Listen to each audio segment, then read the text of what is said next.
Ma'am আপনি শুরু করেন। ম্যাম অনেক জায়গায় হয়তো কারেন্ট নাই।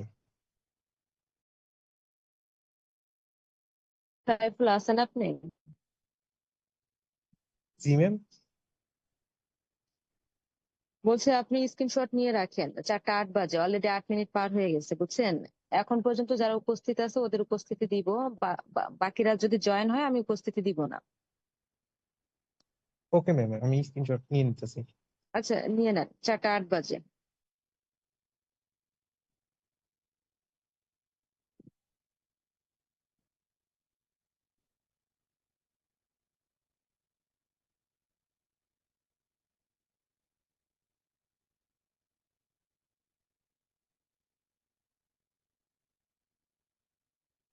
আপনার ক্লাস শেষ হলে বলেন, আমি ক্লাস শুরু করবো। ম্যাম নিয়েছি। আচ্ছা, ঠিক আছে।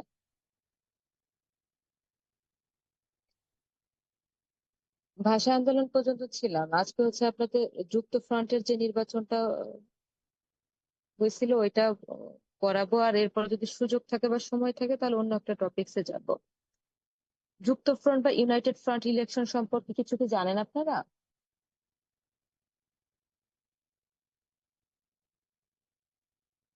যুক্ত ফ্রন্ট কি বা যুক্ত ফ্রন্টটা কিভাবে গঠিত হয় কিছু জানা আছে?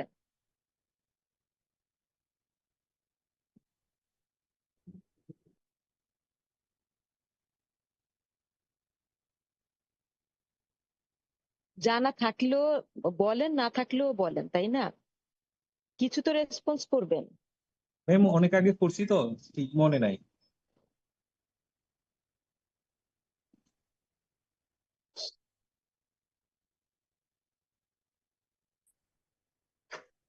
যুক্ত ফ্রন্ট ছিল 4টি রাজনৈতিক দলের একটা অ্যালায়েন্স বা হচ্ছে সমন্বয়। তবে তার আগে বলি যে যুক্ত ফ্রন্ট আসলে একটা দলের নাম হলেও 1954 সালে যে প্রাদেশিক নির্বাচন হয়েছিল সেই নির্বাচনটাকেই আপনার যুক্ত ফ্রন্ট নির্বাচন বা যুক্ত ফ্রন্ট বলা হচ্ছে। অবিভক্ত পাকিস্তান যত বছরের ছিল, মানে পূর্ব বাংলা এবং পশ্চিম পাকিস্তান 23 বা 24 বছরের যে অবিভক্ত অবস্থায় ছিল, এখানে একটা প্রাদেশিক নির্বাচন হয়েছিল যাকে বলা হচ্ছে প্রভিন্সিয়াল ইলেকশন। এবং একটা সাধারণ নির্বাচন হয়েছিল। সাধারণ নির্বাচনটা তখন হয় যখন আসলে প্রদেশ এবং কেন্দ্র উভয় জায়গায় নির্বাচন হয়, সেটা হচ্ছে আপনার সাধারণ নির্বাচন। কিন্তু যখন প্রদেশ ভিত্তিক নির্বাচন হয়, মানে নির্দিষ্ট প্রদেশে নির্বাচন হয়, তখন সেটাকে বলা হয় প্রাদেশিক নির্বাচন বা প্রভিন্সিয়াল ইলেকশন। 1954 সালের যে নির্বাচনটি হয়েছিল এটা কিন্তু আপনার একটা প্রদেশ ভিত্তিক নির্বাচন ছিল।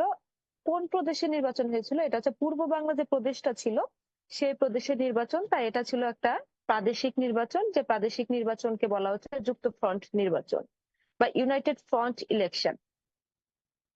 পাকিস্তান হওয়ার পরে যখন আসলে মুসলিম লীগ, যদিও পাকিস্তান হওয়ার পিছনে গুরুত্বপূর্ণ ভূমিকা পালন করেছে, কিন্তু পূর্ব বাংলার মুসলমানদের জন্য আসলে মুসলিম লীগ খুব বেশি উপকারী ছিল না। এটা বুঝতে পেরে পূর্ব বাংলায় অনেকগুলো রাজনৈতিক দল তৈরি হয়েছিল যাদের কাজ ছিল পূর্ব বাংলার মানুষের অধিকার নিয়ে কথা বলা এবং মুসলিম লীগের পূর্ব বাংলার মানুষের প্রতি যে দমন নিপীড়ন মূলক নীতি, সে নীতির বাইরে এসে কথা বলা। এরকম যদি কয়েকটা রাজনৈতিক দলের কথা বলি তাহলে বলবো হচ্ছে আপনার কৃষক শ্রমিক পার্টি যেটাকে বলা হচ্ছে। আবার অনেক জায়গায় দেখা যায় কৃষক প্রজা পার্টি। শেরে বাংলায় ফজলুল হকের যে একটা দল ছিল। অন্যদিকে ছিল আওয়ামী মুসলিম লীগ। তারপরে ছিল জামাতে ইসলাম, নেজামে ইসলাম। তারপরে বামপন্থী গণতন্ত্রী দল। তারপরে হচ্ছে আপনার গণসমিতি। তারপর পাকিস্তান কংগ্রেস ছিল। তারপরে কমিউনিস্ট পার্টি ছিল। এরকম কিন্তু অনেকগুলো রাজনৈতিক দল হয়েছিল যাদের উদ্দেশ্য ছিল হচ্ছে পূর্ব বাংলার মানুষের প্রতিনিধি হয়ে বা স্বর হয়ে কথা বলা, যেন মুসলিম লীগ বিরোধিতা তারা করতে পারে। এবং এই রাজনৈতিক দলগুলো যখন কাজ করে, কিন্তু কথা হচ্ছে যে রাজনৈতিক দলগুলোর কিন্তু আলাদা আলাদা মূল্যবোধ প্রিন্সিপাল থাকে বা তাদের মধ্যে কিন্তু একটা বৈরিতা থাকে। কিন্তু পূর্ব বাংলার মানুষের বৃহত্তর স্বার্থের কারণে 4টি রাজনৈতিক দল তারা একই ছাতার নিচে আসতে পেরেছিল এবং একই ছাতার নিচে এসে তারা একটা রাজনৈতিক সমন্বয় গঠন করেছিল। ওই রাজনৈতিক সমন্বয়ের নাম হচ্ছে যুক্ত ফ্রন্ট, যেখানে 4টি রাজনৈতিক দলের সমন্বয় ছিল।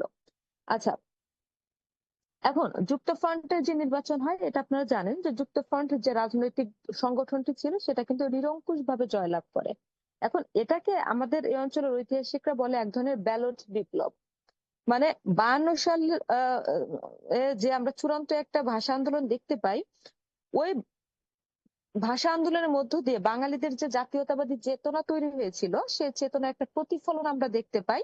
সেটা হচ্ছে 54 সালের এই নির্বাচনের মধ্য দিয়ে, বা জাতীয়তাবাদী চেতনার একটা যদি প্রতিফলন, বা যদি বলা হয় যে কোথায় দেখিয়েছিল যে তারা একত্ববদ্ধ, মানে একতাবদ্ধ, বাঙালিরা যে একতাবদ্ধ বা বাঙালিরা যে বাঙালি জাতীয়তাবাদী চেতনা উদ্বুদ্ধ হয়েছে সেটা দেখানোর একটা প্ল্যাটফর্ম ছিল হচ্ছে, বা একটা জায়গা ছিল হচ্ছে এই 54 সালের নির্বাচনটা। 1900 আহ কত সালে আর কি, 1949 সালে, হ্যাঁ 1949 সালে টাঙ্গাইলের একটা উপনির্বাচন হয়েছিল। সে উপনির্বাচনে আপনার মুসলিম লীগ যে প্রার্থী ছিল ওই প্রার্থী পরাজিত হয়। পরাজিত হওয়ার পরে মুসলিম লীগ আসলে নতুন করে ভাবতে বসে যে পূর্ব বাংলার কোনো জায়গায় যদি নির্বাচন হয় তাহলে মুসলিম লীগের বিজয়ের সম্ভাবনা কতটুকু। যার কারণে তারা নতুন করে কোনো নির্বাচন দিতে, মানে পূর্ব বাংলায় নতুন কোনো নির্বাচন দিতে খুবই ভয় পাচ্ছিল, বা তাদের মধ্যে আতঙ্ক ছিল যে হয়তো এখানে মুসলিম লীগ বিজয়ী হতে পারবে না।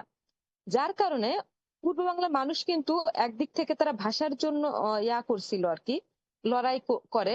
অন্যদিকে তারা সংবিধান তৈরির জন্য চাপ প্রয়োগ করে সরকারকে। অন্যদিকে আবার নির্বাচিত সরকারের জন্য তারা চাপ প্রয়োগ করে। নির্বাচিত সরকার বলতে বোঝাচ্ছে তারা নির্বাচন দেওয়ার কথা বলে, নির্বাচনে যারা জয়লাভ করবে তারা সরকার গঠন করবে। এটা পূর্ব বাংলার মানুষের চাওয়া ছিল। দীর্ঘদিন কিন্তু এই অঞ্চলের নির্বাচনের জন্য একটা প্রেশার ছিল সরকারের উপর। সে নির্বাচন হওয়ার কথা ছিল 1951 সালে, প্রাদেশিক নির্বাচন হওয়ার কথা ছিল। কিন্তু 49 সালে যখন নির্বাচন হয়, উপনির্বাচন টাঙ্গাইলে, সেখানে মুসলিম লীগ প্রার্থী যখন জয়লাভ করতে পারে না, তখন পাকিস্তানপন্থী নেতারা বা পাকিস্তান সরকার নির্বাচনকে স্থগিত করে দেয়। 51 সালে নির্বাচন হয় না। কিন্তু এ অঞ্চলের মানুষ দীর্ঘদিন পর্যন্ত সেই বিষয়টাকে নিয়ে তারা চাপ প্রয়োগ করতে থাকে সরকারকে, তারা প্রেসারাইজ করে, এবং শেষমেশ সরকার বাধ্য হয় 1954 সালে এই নির্বাচনটা দিতে, বা এই নির্বাচন অনুষ্ঠিত করতে তারা এক প্রকার বাধ্য হয়েছিল।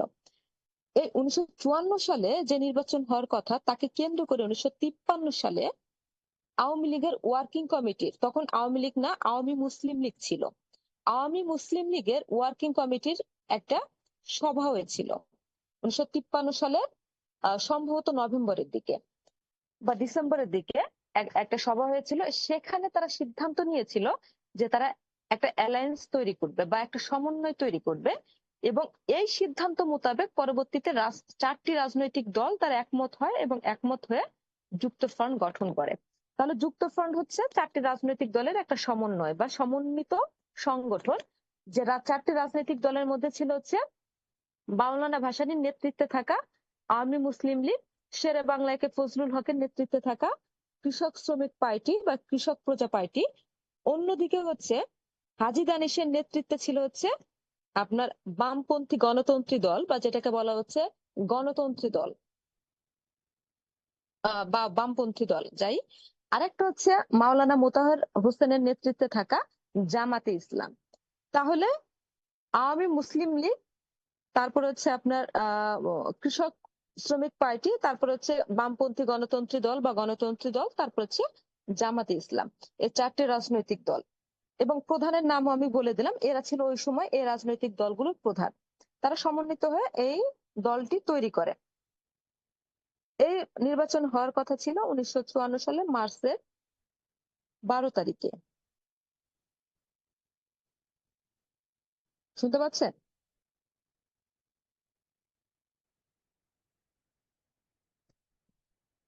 পরবর্তীতে জি। নির্বাচনকে কেন্দ্র করে দলগুলো ইশতেহার প্রকাশ করে। এখন কথা হচ্ছে যে কয়টি রাজনৈতিক দল এই নির্বাচনে অংশগ্রহণ করেছিল। 16টি রাজনৈতিক দলের অংশগ্রহণ ছিল, যেখানে হচ্ছে মুসলিম লীগের কথা বলা যায়, পাকিস্তানপন্থী দল ছিল মুসলিম লীগ। আহ, এর পাশাপাশি আরো তাদের কিন্তু পাকিস্তানপন্থী আপনার জামাতে ইসলাম ছিল, নেজামে ইসলাম ছিল, তারপর কমিউনিস্ট পার্টি বা Pakistan Peoples Party, Peoples Party এখানে ছিল না, এই নির্বাচনে ছিল না, কিন্তু পরবর্তীতে পিপলস পার্টিটা হয় আর কি। যাই হোক, এই রাজনৈতিক দলগুলো, যদি জামাতে ইসলাম, নেজামে ইসলামের কথা বলা হয়, এটার শাখা আপনার আহ পূর্ব বাংলায় ছিল, পশ্চিম পাকিস্তানেও ছিল। কিন্তু যদি এই নির্বাচনের কথা বলা হয়, এটা এখানে 16টি রাজনৈতিক দল থাকলেও যেটা ধারণা করা হয় বা ইতিহাস যেটা বলে, এটা ছিল মুসলিম লীগ বনাম যুক্ত ফ্রন্টের একটা নির্বাচন। এই 16টি দলের মধ্যে অন্যতম ছিল মুসলিম লীগ, আর যুক্ত ফ্রন্টের 4টি যে দল, এই 5টি। এর পাশাপাশি আরো ছিল হচ্ছে কুমিল্লার গণসমিতি ছিল, কংগ্রেস ছিল, জাতীয় কংগ্রেস বা পাকিস্তান কংগ্রেস, কমিউনিস্ট পার্টি, তারপর তফসিলি জাতি ফেডারেশন একটা দল ছিল। এরকম বেশ আহ, কয়েকটি রাজনৈতিক দল বা 16টি রাজনৈতিক দল এই নির্বাচনে অংশগ্রহণ করে। তারপর স্বতন্ত্র বেশ কিছু প্রার্থী ছিল এই নির্বাচনে। এই নির্বাচনকে কেন্দ্র করে প্রত্যেকটি দল তাদের আসলে ইশতেহার প্রকাশ করতে থাকে। মুসলিম লীগের যদি নির্বাচনী ইশতেহার দেখা যায়, তাহলে মুসলিম লীগ যেটা করেছিল, তারা বলেছিল যে আহ কোরআন শিক্ষাকে তারা বাধ্য, তাদের নির্বাচনী ইশতেহারে তারা বলেছিল যে আহ প্রাথমিক শিক্ষাকে তারা বাধ্যতামূলক করবে, এবং তার পাশাপাশি প্রাথমিক পর্যায়ে কোরআন শিক্ষাকে তারা বাধ্যতামূলক করবে। তবে প্রথম যে ইশতেহার তারা বলেছিল, সেটা হচ্ছে বাংলাকে তারা স্বীকৃতি দিবে বা বাংলাকে রাষ্ট্রভাষা হিসেবে তারা স্বীকৃতি প্রদান করবে।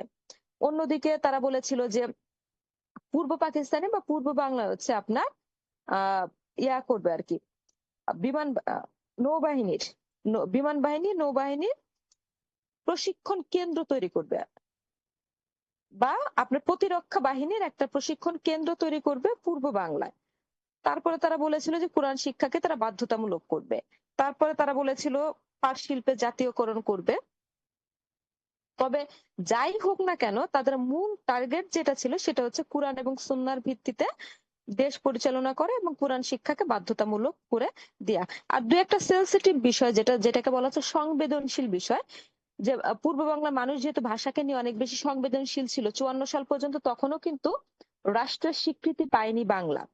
যার কারণে তারা ওই সংবেদনশীল বিষয় বাংলাতে তারা কথা বলে। তারপর হচ্ছে পূর্ব বাংলার মানুষের দীর্ঘদিনের একটা চাওয়া ছিল, যেহেতু পূর্ব বাংলা হচ্ছে নদী বিধৌত। চিন্তা করেন, পশ্চিম পাকিস্তান কিন্তু নদী বিধৌত অঞ্চল না, সেখানে কিন্তু এত নদ নদী নাই যেটা পূর্ব বাংলায় আছে। যার কারণে পূর্ব বাংলার মানুষ দীর্ঘদিন পর্যন্ত দাবি জানিয়েছিল, অন্তত নাভাল হেডকোয়ার্টার যেটা বা নৌ নৌ সদর দপ্তর যেটা বা মূল সদর দপ্তর যেটাকে বলা হচ্ছে, সেটা যেন পূর্ব বাংলায় হয়। কিন্তু পশ্চিম পাকিস্তানি সরকার সেটাতে দীর্ঘদিন পর্যন্ত কোনো কর্ণপাত করেনি। এই নির্বাচনে এসে মুসলিম লীগ ওই জায়গাটি যে তারা কথা বলার চেষ্টা করে, তারা সদর দপ্তরের কথা বলেনি, তবে তারা বলেছে প্রশিক্ষণ কেন্দ্র তৈরি করবে। এভাবে তারা বেশ কিছু নির্বাচনী ইশতেহার দিয়েছিল। অন্যদিকে যদি যুক্তফ্রন্টের নির্বাচনী ইশতেহার দেখা যায়, সেখানে 21টি দফার একটা নির্বাচনী ইশতেহার আমরা দেখতে পাই। এবং সেখানে প্রথম যে বক্তব্য ছিল বা প্রথম যে দফাটি ছিল, সেখানে তারা বলেছিল বাংলাকে তারা স্বীকৃতি দিবে বা বাংলাকে রাষ্ট্রভাষা হিসেবে তারা স্বীকৃতি দিবে। তারপরে এখানে বলা বলা হয়েছিল যে পাট শিল্পের জাতীয়করণ করবে, কৃষি ব্যবস্থার উন্নয়নের জন্য সমবায় কৃষি ব্যবস্থা তারা চালু করবে, এবং তারা বলেছিল যে জমিদারি প্রথা উচ্ছেদ করবে, এবং জমিদারি প্রথা উচ্ছেদ করে জমিদারদের হাতে যে বিপুল পরিমাণের ল্যান্ড বা ভূমি রয়েছে, এটা তারা কৃষকদের মধ্যে বিনামূল্যে বিতরণ করবে বা কৃষকদের দিয়ে দিবে তারা সেটা। তারপরে এখানে তারা বলেছিল তাদের ইশতেহারে যে চিনি চিনি বলছে লবণের কারখানা তৈরি করবে। আমাদের এই অঞ্চল কিন্তু আপনার এখানে কিন্তু বঙ্গোপসাগর আছে আমাদের দক্ষিণ অংশে, আমাদের মানচিত্রের দক্ষিণ অংশে। যেহেতু এখানে বঙ্গোপসাগর আছে, এখানে কিন্তু আপনার লবণের খুব বেশি ঘাটতি হওয়ার কথা না, যেহেতু প্রধান কাঁচামাল, লবণের প্রধান কাঁচামাল ছিল আপনার লবণাক্ত পানি। কিন্তু সরকারের উদাসীনতার কারণে দীর্ঘদিন পর্যন্ত এই অঞ্চলে কিন্তু আপনার লবণের একটা ঘাটতি ছিল। আর লবণ কিন্তু আপনার শুধু খাওয়ার জন্য না, বিভিন্ন শিল্পের জন্য দরকার আছে। বিশেষ করে যদি চামড়াজাত শিল্পের কথা বলা হয়, সেখানে কিন্তু লবণ একটা অন্যতম নিয়ামক হিসেবে কাজ করে। কিন্তু সরকারের উদাসীনতার কারণে এই অঞ্চলে কিন্তু লবণের ঘাটতি, সারের ঘাটতি তো ছিলই, লবণের ঘাটতিও ছিল। আহ ওই জায়গাটি দাঁড়িয়ে আসলে যুক্তফ্রন্ট তারা বলেছিল যে পূর্ব বাংলায় তারা লবণ তৈরির কারখানা তৈরি করবে। তারপরে বলেছিল প্রাথমিক শিক্ষাকে অবৈতনিক করবে, অবৈতনিক প্রাথমিক শিক্ষা এবং প্রাথমিক শিক্ষাকে তারা বাধ্যতামূলক করবে। তারপরে তারা বলেছিল যে আপনার শিক্ষার মান উন্নয়নের জন্য তারা শিক্ষা প্রতিষ্ঠান তো তৈরি করবে, অন্যদিকে পাবলিক এবং প্রাইভেট বিশ্ববিদ্যালয়ের যে পার্থক্য বা সরকারি বেসরকারি বিশ্ববিদ্যালয়ের যে পার্থক্য, সে পার্থক্য তারা দূর করার চেষ্টা করবে। চাকরির ক্ষেত্রে তারা স্বজনপ্রীতি নির্মূল করার চেষ্টা করবে। এবং দুটি গুরুত্বপূর্ণ জায়গায় তারা কথা বলেছিল, সেটা হচ্ছে তারা যদি জয়লাভ করতে পারে তাহলে 21শে ফেব্রুয়ারি কে তারা সরকারি ছুটির দিন হিসেবে ঘোষণা করবে। এবং আরেকটা বলেছিল তারা শহীদ মিনার নির্মাণ করবে। এভাবে তারা অনেকগুলো দফা দিয়ে মানে 21টি দফার নির্বাচনী ইশতেহার প্রকাশ করে। ইশতেহার প্রকাশ করার পরে তারা রাজপথে নামে আসলে নির্বাচনী জনসমাবেশ যেটাকে বলা হচ্ছে সেটা করার জন্য। এই সময় এসে আহ, যুক্ত ফ্রন্টের আসলে যারা প্রতিনিধি ছিলেন অধিকাংশই কিন্তু আপনার তরুণ তুর্কি বলা যায় বা তরুণ নেতা ছিলেন। এবং এরা যখন আসলে নির্বাচনী প্রচারণা করে তখন জনগণের মধ্যে তারা একটা আলোড়ন তৈরি করতে পেরেছিল। কেননা ইশতেহার একটু খেয়াল করবেন যে এ অঞ্চলের মানুষের অনেক দিনের প্রয়োজনীয় ব্যবস্থা যেগুলো ছিল বা প্রয়োজন যেগুলো ছিল ওই জায়গাগুলোতেই আসলে যুক্ত ফ্রন্ট কথা বলেছিল বা তাদের ইশতেহারে ওই বিষয়গুলো, মানে এখানে পাট শিল্পের জাতীয়করণ করলে পাট শিল্পের উন্নয়ন হবে। তারপরে হচ্ছে আপনার সমবায় কৃষি ব্যবস্থার প্রবর্তন করবে তারা, লবণের কারখানা তৈরি করবে, জমিদারের ব্যবস্থা তারা ভেঙে দিবে, সাধারণ কৃষকদের উন্নয়নে তারা কাজ করবে, বাংলাকে তো তারা বলেছে প্রতিষ্ঠা করবে, অবৈতনিক শিক্ষা ব্যবস্থা তারা চালু করবে যেখানে আসলে শিক্ষার্থীদের শিক্ষার জন্য বেতন দিতে হবে না প্রাইমারি পর্যায়ে বা প্রাথমিক পর্যায়ে।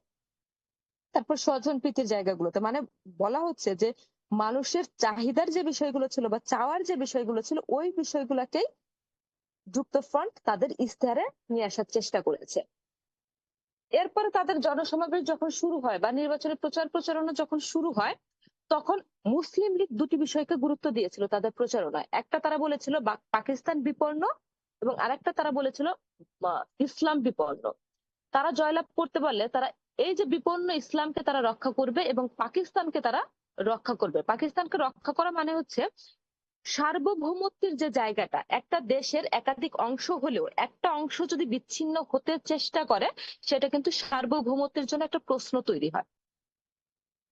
যেহেতু পূর্ব বাংলা সবসময় তাদের বিরোধিতা করেছে পূর্ব বাংলার মানুষ, তার মানে তারা মনে করে পূর্ব বাংলা যদি ছিটকে যায় বা তারা যে দূরে সরার চেষ্টা করছে এটা হচ্ছে সার্বভৌমত্বের জন্য একটা বিপন্ন অবস্থা, সেটা পাকিস্তানি সার্বভৌমত্ব, এবং ওই জায়গাটিতে তারা কাজ করবে বলে তারা প্রতিশ্রুতি দেয়।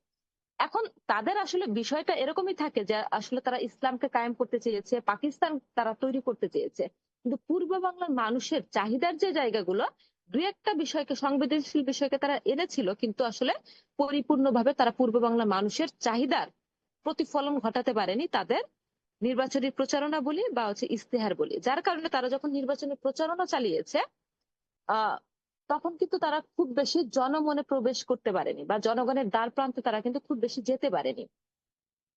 অন্যদিকে যুক্তফ্রন্ট যখন কাজ করেছে দেখা গেছে যে জনগণ তাদেরকে অনেক বেশি কাছে নেওয়া বা তাদের প্রতি আন্তরিকতা প্রকাশ করে বা তারা জয়লাভ করলে পূর্ব বাংলা মানুষই যে জয়লাভ করবে এরকম একটা মানসিকতা মানুষের মধ্যে তারা দেখতে পায় বা দেখা যায়।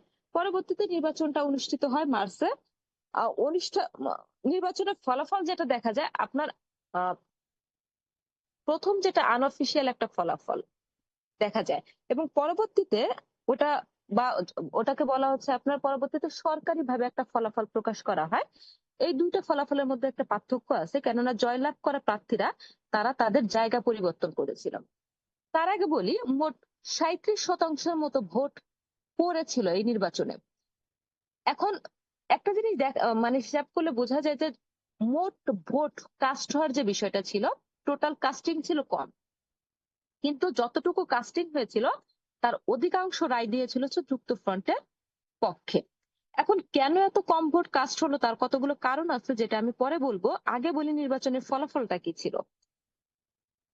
237টি আপনার মোট মুসলমান আসন ছিল, যে আসনগুলোর মধ্যে মোট 215টি আসন পেয়েছিল, মানে 237টির মধ্যে 215টি আসন পেয়েছিল যুক্ত ফ্রন্টের প্রার্থীরা, 9টি আসন পেয়েছিল মুসলিম লীগ প্রার্থী, একটি আসন পেয়েছিল আপনার রাব্বানি একটা দল ছিল ওই দল, এবং আর বাকি যেগুলো ছিল আপনার 12টি আসন পেয়েছিল হচ্ছে স্বতন্ত্র প্রার্থীরা। তার মানে 215 9-1। রাব্বানি বলতে খিলাফতে রাব্বানি একটা ছিল, আপনার দল ছিল, ওই দলটি পেয়েছিল একটি। তার মানে হচ্ছে আপনার 15-9-1-12, এটা ছিল আপনার আনঅফিসিয়াল আপনার ফলাফল। কিন্তু সরকারি ভাবে যখন ফলাফলটা প্রকাশ করা হয়েছিল, ওই ফলাফল ছিল অন্যরকম। ওই ফলাফল এরকম ছিল যে মুসলিম লীগ প্রার্থী তারা ছিল 9 জন জয়লাভ করা, কিন্তু স্বতন্ত্র থেকে একজন তাদের সাথে যোগ দিয়েছিল, যার কারণে মুসলিম লীগ প্রার্থী দেখিয়েছিল বা মুসলিম লীগের আসন দেখানো হয়েছিল 10টি। যুক্তফ্রন্টের সাথে নতুন করে 8 জন যোগ দিয়েছিল স্বতন্ত্র থেকে। তার মানে 215 আর 8 223। খিলাফতের আব্বানি একটি ছিল, আর স্বতন্ত্র থেকে যেহেতু 8 আর 1 9 চলে গিয়েছিল, তারা ছিল 12, মানে 3টি। তার মানে হচ্ছে সরকারি যে ফলাফল সেটি দেখা যায় 223টি ছিল হচ্ছে আপনার যুক্তফ্রন্টের জয়লাভ করা প্রার্থী, 10 জন ছিল হচ্ছে আপনার মুসলিম লীগের, একজন ছিল খিলাফতের আব্বানি এবং 3 জন ছিল হচ্ছে স্বতন্ত্র প্রার্থী। এটা ছিল আপনার সরকারি ফলাফল। এখন বলি যে আসলে কেন কম ভোট পড়েছিল এই নির্বাচনে। তার অনেকগুলো কারণের মধ্যে অন্যতম হচ্ছে জনগণের মধ্যে অত বেশি সচেতনতা ছিল না। আর যেহেতু এই অঞ্চলের যোগাযোগ ব্যবস্থা বা যাতায়াত ব্যবস্থা খুবই নাজুক ছিল, আগের দিনে খুব বেশি সড়ক পথ কিন্তু ছিল না পূর্ব বাংলায়। নদী মাতৃক যেহেতু অঞ্চল ছিল, এখানে আপনার চলাচলের অন্যতম উপায় ছিল হচ্ছে আপনার নৌপথ। আপনার যদি অধিকাংশ আগেরকার মধ্যযুগীয় যদি 90 দশকের ছবিগুলো দেখবেন, সিনেমাগুলো দেখবেন, অধিকাংশ সিনেমা বা বিভিন্ন হচ্ছে আপনার ক্লাসিক্যাল মুভি যেগুলাকে বলা হয়, ওইগুলা দেখলে বুঝবেন যে আসলে মানুষের কিভাবে নৌকায় যাতায়াত করতো, বা অধিকাংশ সময় মানুষের যাতায়াতের অবলম্বন ছিল নৌকা। যেহেতু এই অঞ্চল আপনার যোগাযোগ ব্যবস্থা যাতায়াত ব্যবস্থা খুবই নাজুক ছিল, দূর দূরান্ত থেকে মানুষ ভোট কেন্দ্রে আসেনি ভোট দেওয়ার জন্য। আরেকটা ছিল আপনার একটা ধর্মীয় গোঁড়ামি ছিল, ঘরের বউ বা ঘরের মেয়ে ভোট দিতে যাবে, ভোট কেন্দ্রে ভোট দিতে যাবে, এটা অনেক পরিবার মেনে নেয়নি। যার কারণে এই যে ভোট পড়েছিল, এর মধ্যে অনেক ভোট কিন্তু পুরুষেরই ছিল, নারীর ভোট কিন্তু কম ছিল। কেননা ঘরের পুরুষরা ভোট দিতে যাচ্ছে সেটা মেনে নেওয়া হলেও, নারী ভোট দিতে যাচ্ছে সেটা অনেক ক্ষেত্রে মেনে নেওয়া হতো না, বা নারীকে ভোট দিতে মানে যেতে দেওয়া হয় না। এবার অনেক নারীর আপনার ইচ্ছাই ছিল না ভোট কেন্দ্রে যাওয়া। আবার শুরুতে যেটা বলছিলাম যে সচেতনতার একটা অভাব ছিল। যেহেতু আমরা আসলে বুঝি না আমাদের ভোট, ব্যক্তি হিসেবে একজন গণতান্ত্রিক দেশের নাগরিক হিসেবে আমার অন্যতম ক্ষমতা চর্চার জায়গা হচ্ছে বা ক্ষমতা প্রদর্শনের জায়গা হচ্ছে আমার ভোট। আমাদের দেশে যেহেতু অনেকদিন পর্যন্ত এক সরকার ছিল, সেহেতু আসলে আমরা ভোটটাও অত বেশি আহ দিতাম না আর কি, গুরুত্ব সহকারে নিতাম না। কিন্তু আপনি বিভিন্ন দেশে যাবেন, ওইখানে প্রত্যেকটি ভোটের কিন্তু খুবই মূল্য। আমার ভোট দিয়ে আমি যে আসলে ব্যবস্থার পরিবর্তন করতে পারি, চলমান ব্যবস্থাপনার পরিবর্তন করে দিতে পারি, নতুন কোন ব্যবস্থাপনা আনতে পারি, ওই সচেতনতা মানুষের মধ্যে ছিল না যে আমি ভোট দিলে কিছু একটা হতে পারে। ওই সচেতনতার জন্য অনেক মানুষ ইচ্ছা করেও ভোট কেন্দ্রে যায়নি। তার মানে সচেতনতা বলেন, নারীর প্রতি, নারীর ভোট কেন্দ্রে যাওয়া নিয়ে একটা গোঁড়ামির কথা বলেন, বা যোগাযোগ ব্যবস্থার দুর্বলতার কথা বলেন, এই সব মিলে খুব বেশি পরিমাণ ভোট আসলে কাস্ট হয়নি 54 নির্বাচনে। এখন এই ফলাফলের পরে যেটি হয়েছিল যে যেহেতু নিরঙ্কুশ ভাবে যুক্তফ্রন্ট জয়লাভ করে, সেহেতু তাদেরকে দায়িত্ব দেওয়া হয়েছিল তারা যেন প্রাদেশিক সরকার গঠন করে। যেহেতু এদের মধ্যে আপনার শেরে বাংলা ছিলেন হচ্ছে প্রবীণ নেতা, বা হচ্ছে তিনি খুব বলিষ্ঠ একজন নেতা ছিলেন ওই সময় এসে, তাই সরকার প্রধান হয়েছিলেন হচ্ছে শেরে বাংলা একটা ফজলুল হক। প্রথম তিনি যেটা করেছিলেন সেটা হচ্ছে 4 সদস্য বিশিষ্ট উপদেষ্টা পরিষদ তৈরি করে তিনি সরকার গঠন করেছিলেন। এটা করার পরে, শুনতে পাচ্ছেন? জি ম্যাম। আচ্ছা, এটা করার পরে যেটি হয়েছিল যে এটা নিয়ে একটা মতানৈক্য তৈরি হয়েছিল। কেননা 4টি রাজনৈতিক দল ছিল এখানে, ভাবা হয়েছিল 4টি রাজনৈতিক দলেরই প্রতিনিধিত্ব থাকবে উপদেষ্টা পরিষদে, কিন্তু সেটা ছিল না। যার কারণে এই উপদেষ্টা পরিষদ ভেঙে দিয়ে পরবর্তীতে শেরে বাংলাকে ফজলুল হক 12 সদস্য বিশিষ্ট মন্ত্রিসভা তিনি গঠন করেছিলেন, যেখানে প্রত্যেকটি রাজনৈতিক দলের সমন্বয় ছিল। এই যে তিনি তৈরি করলেন একটা আহ, উপদেষ্টা পরিষদ বা প্রাদেশিক সরকার, এটা গঠন করার পরে এই সরকার খুব বেশি দিন পর্যন্ত কিন্তু কার্যক্ষম ছিল না বা অ্যাক্টিভ ছিল না। মোট 56 দিন এই সরকার কার্যক্ষম ছিল। এরপরে আসলে এই সরকারকে এই প্রাদেশিক সরকারকে কেন্দ্রীয় সরকার বাতিল করে দেয় বা প্রত্যাহার করে দেয়। তার কারণ হচ্ছে, অন্যতম কারণ হচ্ছে যে এই সরকার গঠন করার কয়েকদিন পরে শেরে বাংলা ফজলুল হক তিনি কলকাতায় যান। যেহেতু পাকিস্তানের সাথে ভারতের বৈরিতা আজন্মকালের একটা বৈরিতা, তো উনি কলকাতা বা পশ্চিমবঙ্গ যে তিনি কলকাতার বাঙালি এবং পূর্ব বাংলার বাঙালিদের নিয়ে খুব আবেগঘন বক্তব্য দেন যে আমরা তো একই। এই আবেগঘন বক্তব্য আসলে কেন্দ্রীয় সরকারের খুব একটা মনোপুত হয় না, বা এটা নিয়ে তিনি খুব বেশি পরিমাণ রাগান্বিত হয়ে যায় সরকার প্রধান। এবং এরপরে যেটা হয় সেটা হচ্ছে তিনি লন্ডন যান। শেরে বাংলা এই 56 দিনের মধ্যে তিনি লন্ডন গিয়েছিলেন। লন্ডন যাওয়ার পরে তিনি একটা সাক্ষাৎকারে তিনি তার একটা অভিপ্রায় ব্যক্ত করেছিলেন যে তিনি স্বপ্ন দেখেন বাঙালির একদিন স্বাধীন হবে বা তিনি বাঙালিদের স্বাধীন করবেন। এটা আসলে সরকার এই কথাটাকে ভিন্ন অর্থে ব্যবহার করে, বা সরকার এই কথাটার একটা ভিন্ন মিনিং বের করে যে শেরে বাংলা চেষ্টা করছে পূর্ব বাংলাকে পাকিস্তান থেকে বিচ্ছিন্ন করার, বা সে পূর্ব বাংলাকে পাকিস্তান থেকে বিচ্ছিন্ন করার স্বপ্ন দেখে বা চেষ্টা করছে। এটা সার্বভৌমত্বের জন্য একটা আঘাত হতে পারে বা একটা সংকট হতে পারে। এর পাশাপাশি দুটি ঘটনা ঘটেছিল। একটা হচ্ছে ঢাকা কেন্দ্রীয় কারাগারের সামনে আপনার জেল কর্তৃপক্ষ এবং সাধারণ মানুষের মধ্যে তুমুল সংঘর্ষ হয় এবং বেশ কয়েকজন ওই সময় নিহত হয়। অন্যদিকে আদমজী পাটকলের সামনে বাঙালি এবং বিহারি শ্রমিকদের মধ্যে একটা সংঘর্ষ হয় এবং ওইখানে বেশ কয়েকজন বাঙালি এবং বিহারি শ্রমিক নিহত হয়। যেহেতু সরকার গঠনের পর পরে এই দুটো ঘটনা ঘটেছিল মে মাসে, এপ্রিলে সরকার গঠিত হয় প্রথম, তারপরে মে মাসে আবার পুনরায় সরকার গঠিত হয়। এই মে মাসে এসে এই দুটো ঘটনা ঘটে।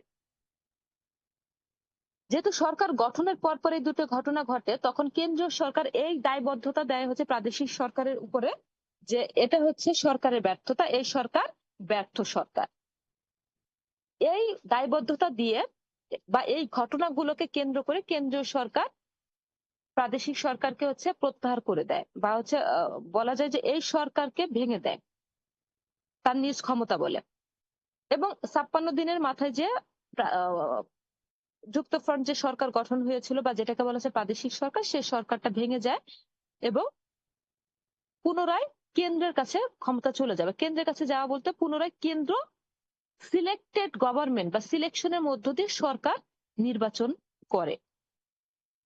এখন কথা হচ্ছে যে এই যুক্তফ্রন্টের আসলে কতটুকু সফলতা ছিল বা সফলতার জায়গা কতটুকু ছিল। বলা হয়ে থাকে এই যুক্তফ্রন্ট সরকারের সফলতা দেখার মতো বা বাস্তবায়নের মতো পর্যাপ্ত সময় যুক্তফ্রন্ট সরকার পায় নাই, কেননা খুব অল্প সময়ের মধ্যে সরকার আবার ভেঙে যায় বা এই সরকার টিকে ছিল না। তাই সরকারের সফলতা দেখানোর মতো কার্যক্রম তারা করতে পারে নাই। কিন্তু বৃহত্তর স্বার্থে প্রত্যেকটি রাজনৈতিক দলের মধ্যে কিন্তু আপনার ছিল আর কি, বৈরিতা ছিল। বা সবসময় যেটা হয় হোসেন শহীদ সোহরাওয়ার্দী এবং শেরে বাংলা এদের মধ্যে কিন্তু একটা রাজনৈতিক দ্বন্দ্ব ছিল, রাজনৈতিক মূল্যবোধগত একটা দ্বন্দ্ব ছিল। বিভিন্ন জায়গায় তারা পরস্পর পরস্পরের বিরোধিতা করেছিল। আবার এক পর্যায়ে যে মাওলানা ভাসানী যিনি কিনা আওয়ামী লীগের সাথে যুক্ত ছিলেন, তিনি পরবর্তীতে কিন্তু আওয়ামী লীগের সদস্যদের সাথে বা নেতাকর্মীদের সাথে তার কিন্তু বৈরিতার কারণে তিনি নতুন একটা রাজনৈতিক দল তৈরি করেছিলেন যার নাম হচ্ছে ন্যাশনাল আওয়ামী পার্টি, যেটাকে বলা হচ্ছে ন্যাপ। তার মানে কিন্তু এদের সাথে কিন্তু দ্বন্দ্ব ছিল, অভ্যন্তরীণ দ্বন্দ্ব ছিল, কিন্তু ইতিহাস যেটা বলে যে দ্বন্দ্ব থাকার পরেও দেশের বা গোষ্ঠীর বৃহত্তর স্বার্থে কিন্তু তারা একই ছাতার নিচে চলে এসেছিল বা একযোগে তারা কাজ করেছিল। আবার দেশের মানুষের জাতীয়তাবাদী চেতনার একটা প্রতিফলন দেখা যায় বা একটা রায় তারা দিয়েছিল এই যুক্তফ্রন্ট নির্বাচনে, যার কারণে নিরঙ্কুশ ভাবে যুক্তফ্রন্ট জয়লাভ করতে পেরেছিল। এই জন্য ঐতিহাসিকরা এটা বলে এটা হচ্ছে এক ধরনের ব্যালট বিপ্লব বা ব্যালটের মধ্য দিয়ে জনগণ তাদের রায় প্রদান করেছে।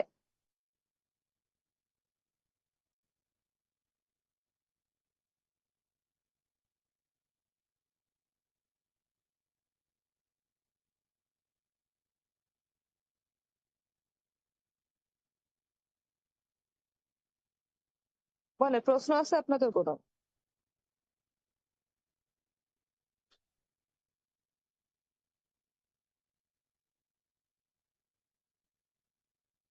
প্রশ্ন আছে বা কিছু বলার আছে?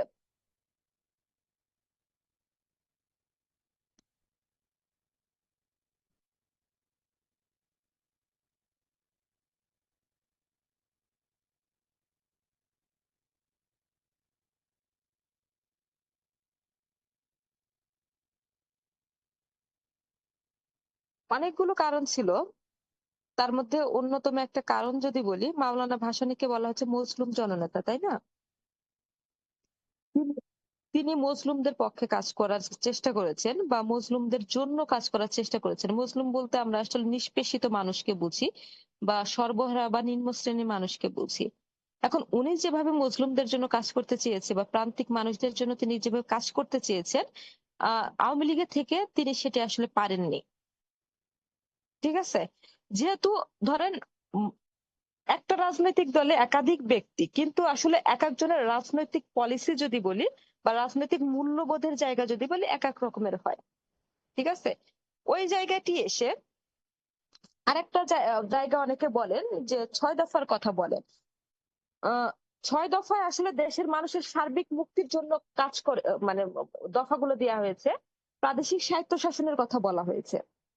ঠিক আছে? ৬ দফা যখন পড়বো আপনারা খেয়াল করবেন যে এখানে প্রাদেশিক স্বায়ত্তশাসনের কথা বলা হয়েছে বা দেশের মানুষের মুক্তির কথা বলা হয়েছে। কিন্তু মজলুমদের পক্ষে বা প্রান্তিক মানুষদের জন্য বা নিম্ন শ্রেণীর মানুষদের জন্য এখানে নির্দিষ্ট করে তেমন কিছুই বলা হয় না বা মজলুমদের অধিকারের জন্য তেমন কোনো জায়গা এখানে ছিল না। যার কারণে উনি যেহেতু যাদের নিয়ে কাজ করতে চান সেই কাজটি উনি এই দলের সাথে থেকে করতে পারছিলেন না। তার জন্য উনি এই দল থেকে সরে গিয়েছিলেন। এখন কথা হচ্ছে কারণ আরো ছিল, কিন্তু মূলত কারণ ছিল এটা যে উনি যেভাবে রাজনীতি করতে চেয়েছেন বা যে মূল্যবোধের মধ্য দিয়ে তিনি রাজনীতিতে থাকতে চেয়েছেন সেটা আসলে এই দলের থেকে তিনি করতে পারছিলেন না।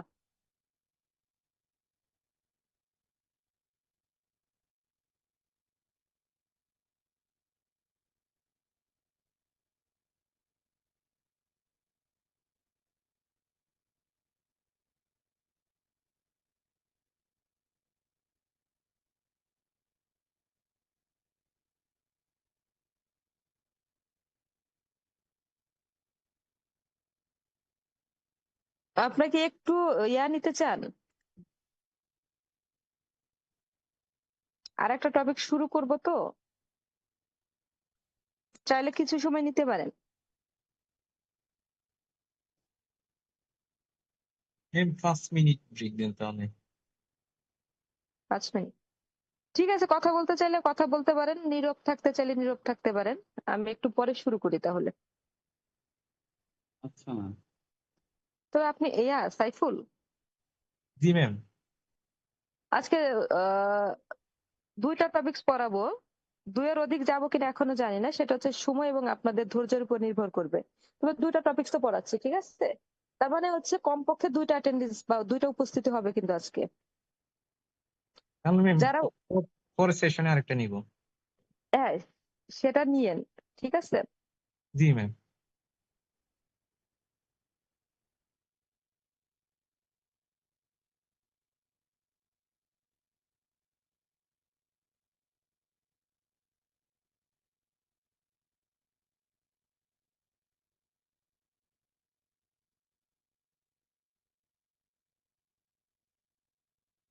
আপনাদের অনেকে জয়েন হয়েছিল প্রথমে, মনে হয় যখন শুনতে পাইছে যে অ্যাটেন্ডেন্স আর হবে না তখন মনে হয় ওরা লিভ নিচ্ছে। তাহলে ওদের বলতে পারেন যে আরেকটা অ্যাটেন্ডেন্স নেওয়া হবে।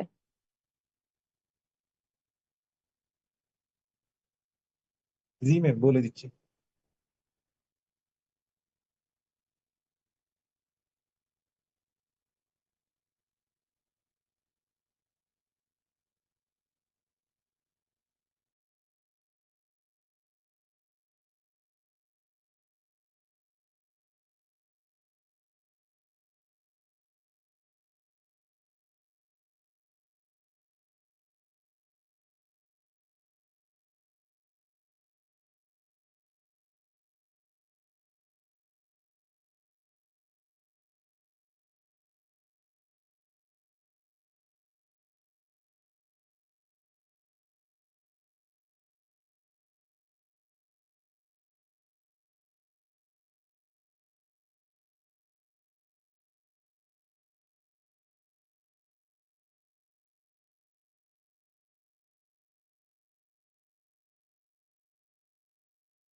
হ্যাঁ, শুনতে পাচ্ছেন?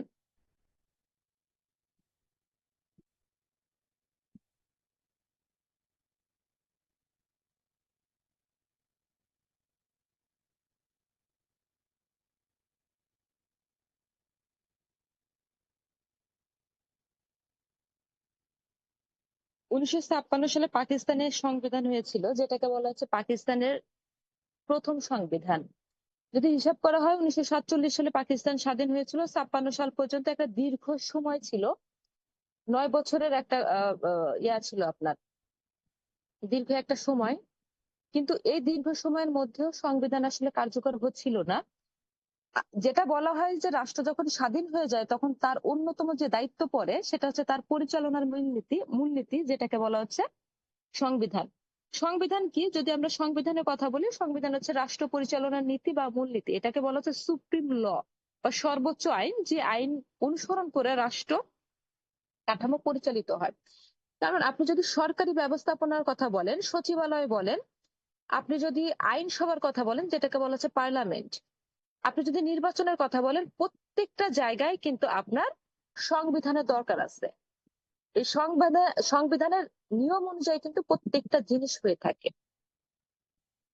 কিন্তু পাকিস্তান হওয়ার পরে কোনো সংবিধান আসলে দেখা যায়নি। এখন পাকিস্তান তাহলে কিভাবে পরিচালিত হতো? পাকিস্তান পরিচালিত হতো 1947 সালে যে ভারত স্বাধীনতা আইন করা হয়েছিল, যেটাকে বলা হচ্ছে ইন্ডিয়ান ইন্ডিপেন্ডেন্ট অ্যাক্ট 1947। এই আইন অনুসারে এবং 1935 সালে একটা ভারত শাসন আইন হয়েছিল। ওই ভারত শাসন আইনকে কিছুটা পরিমার্জন করে পাকিস্তান পরিচালিত হতো। তাহলে সরকার কেন আসলে সরকার কি সংবিধান তৈরি করতে চাচ্ছিল না, না পারছিল না? সরকার তৈরি করতে পারলেও একটা গড়িমসি ছিল এখানে, বা একটা দীর্ঘসূত্রিতা ছিল। কেননা সংবিধান কার্যকর হলে প্রথম যেটা দরকার হবে সেটা হচ্ছে সংবিধান অনুযায়ী আপনার নির্বাচনের ব্যবস্থা করা। আর যেহেতু পাকিস্তান হওয়ার পরে আসলে নির্বাচিত সরকার ছিল না, 54 সালে একটা নির্বাচন হলো, কিন্তু স্বল্প কয়েকদিনের মধ্যে সেই নির্বাচিত সরকারকেও প্রত্যাখ্যান করা হলো। যেহেতু আসলে নির্বাচিত সরকার ছিল না, সেহেতু মানুষের আকাঙ্ক্ষা ছিল একদিকে নির্বাচন হোক, অন্যদিকে সংবিধান হোক, সে সংবিধান অনুযায়ী নির্বাচন হোক এবং নির্বাচিত প্রতিনিধিদের হাতে ক্ষমতা হস্তান্তর করা হোক।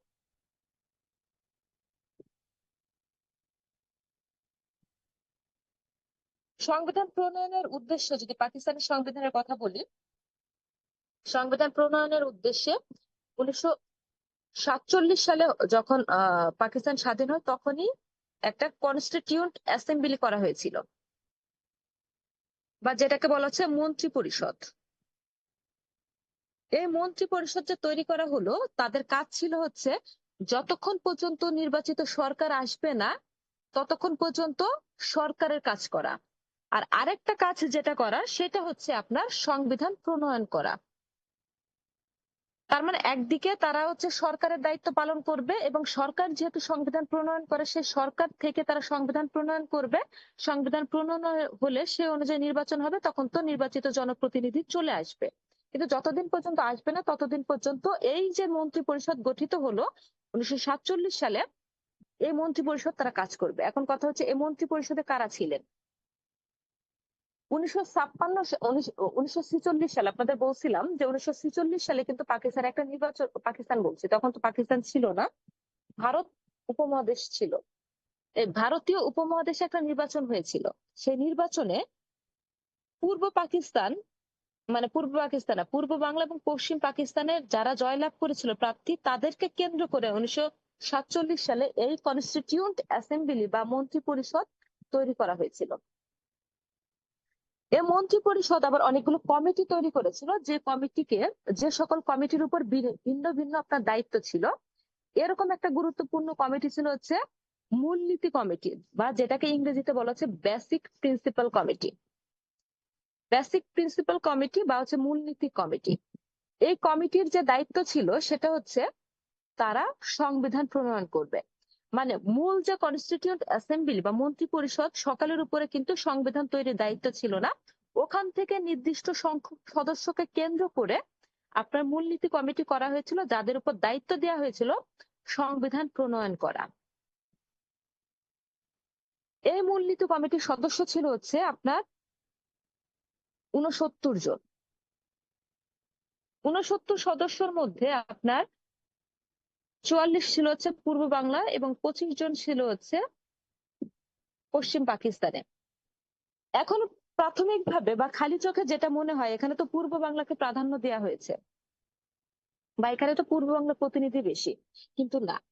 এখানে পূর্ব বাংলার যে 44 জন সদস্য ছিল, তার মধ্যে 6 জনের অরিজিন যদি বলি বা জন্মস্থান যদি বলি, সেটা ছিল পশ্চিম পাকিস্তানে।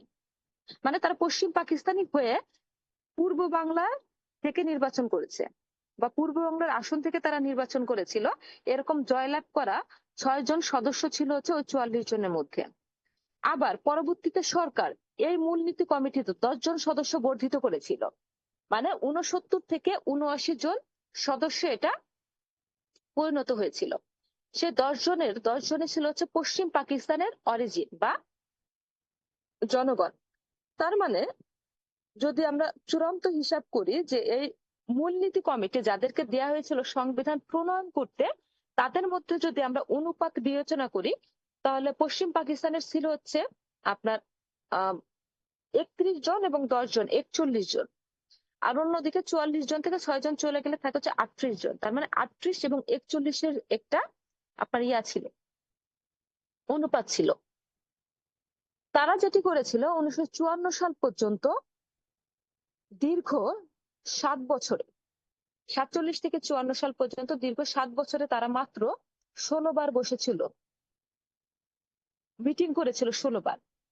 এখন এইখানে যারা পূর্ব বাংলার সদস্য ছিল, তাদের মধ্যে বেশ কয়েকজন চেয়েছিল আসলে মিটিং হোক বা কথা হোক বা তারা একসাথে বসে যেন খসড়া তৈরি করতে পারে।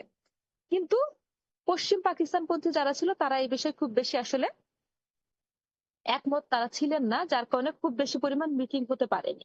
কিন্তু যতটুকু যা তারা বসতে পেরেছিল, সেটাকে কেন্দ্র করে 1950 সালের দিকে,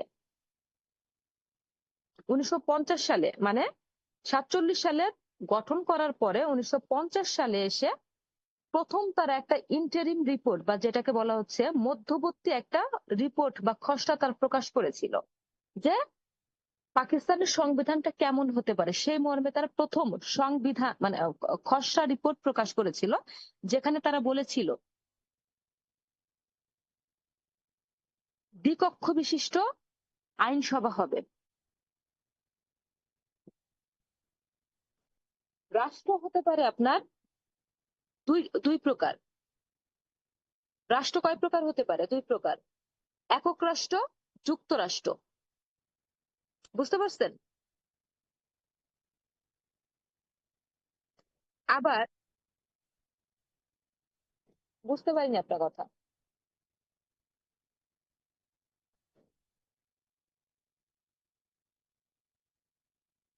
কয় মিনিটের বিরতি দিতে বলছেন? আচ্ছা, আপনাদের সম্মতি থাকলে, নামাজ যেহেতু জরুরি বিষয়, আপনাদের সকলের সম্মতি থাকলে আমি বন্ধ করি আর কি, আপনার নামাজ পড়ে। জি ম্যাম।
হ্যাঁ, শুনতে পাচ্ছেন?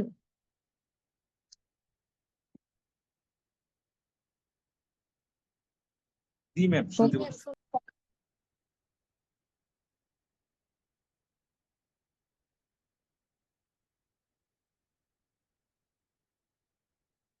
হুম, আচ্ছা, যেটা বলছিলাম যে এই যে যে মূলনীতি কমিটি করা হলো, তাদের পক্ষ থেকে 1950 সালের প্রথম একটা মধ্যবর্তী রিপোর্ট বা খসড়া প্রকাশ করা হয়েছিল যে পাকিস্তানের সংবিধানটা আসলে কেমন হতে পারে। সেখানে তারা প্রস্তাব করেছিল হচ্ছে আপনার দ্বিকক্ষ বিশিষ্ট আইনসভা, যেখানে আপনার উচ্চকক্ষ মানে দ্বিকক্ষ বিশিষ্ট অবস্থায় যখন পার্লামেন্ট করা হয় বা আইনসভা করা হয়, তখন হচ্ছে উঁচু কক্ষ আর নিচু কক্ষ, হাউস অফ পিপল এবং হাউস অফ ইউনিট, এরকম দুটো কক্ষর তারা আহ দিয়েছিল আর কি, প্রস্তাব করেছিল। তবে হাউস অফ পিপল এবং হাউস অফ ইউনিট কোন কক্ষে কতজন মেম্বার বা সদস্য থাকবে সেরকম তারা চূড়ান্ত কোনো প্রস্তাবনা দেয়নি।